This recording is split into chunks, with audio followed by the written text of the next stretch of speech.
Nowadays, we have to rely on our immune system to take care of the coronavirus, just like we have to do with any infection.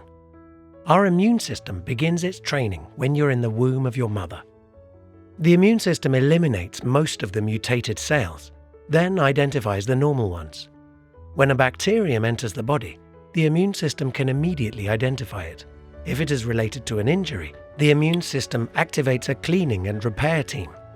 If it is related to an infection, it activates the production of antibodies so that the bacteria can be eliminated. The immune system cannot be strengthened by taking just one nutrient or food.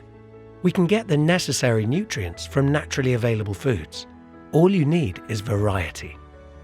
Although there is no specific nutrient that can boost the immune system, there are two nutrients to worry about. One is iron. If taken in excess, it can stimulate the production or multiplication of bacteria. The second is glucose.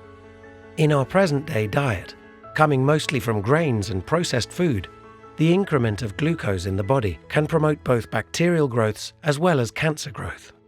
You can boost your immune system, avoiding as much as possible the consumption of grains. To get more information, go to drjohnhealth.com.